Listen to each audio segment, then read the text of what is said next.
Ma légende, pour conclure donc cette première partie des définitions des psychologues, des thérapeutes, des pasteurs également sur les blessures émotionnelles, je voudrais conclure cette première partie en disant que les blessures émotionnelles affectent notre vision de la vie, notre façon de voir la vie, notre façon d'interpréter même les choses, notre façon de voir Dieu.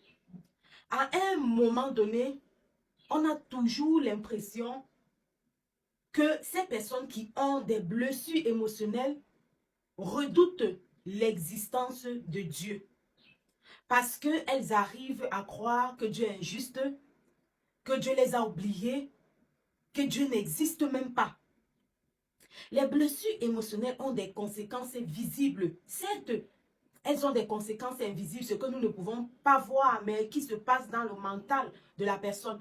Mais la conclusion, ma légende, on y arrive à des S-U-I-C-I-D-E. Parce que si je prononce, depuis que j'ai commencé cette vidéo, les plateformes et mes réseaux sociaux, dès qu'on arrive à des mots choquants, on coupe.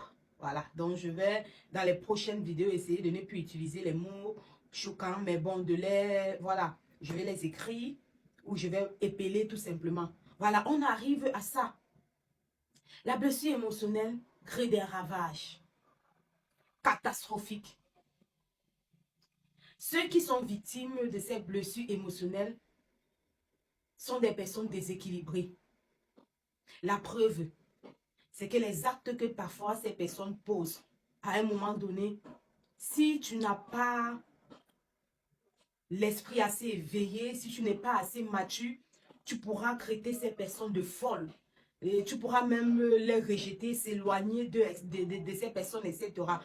Mais si tu suis mes enseignements, comme je le disais depuis le début, tu dois comprendre que dès lors que tu captes, dès lors que tu comprends que cette personne a des blessures émotionnelles, c'est le moment encore pour toi de développer ton empathie. C'est le moment encore pour toi d'être plus à l'écoute, d'être plus attentionné envers ces personnes. Vous savez, on est sur cette vie pour s'aider. On est sur cette vie pour se compléter. L'individualisme doit disparaître au profit de la collectivité. On a besoin les uns les autres. Plus encore quand quelqu'un est déséquilibré, plus encore quand quelqu'un a des mots qui sont invisibles.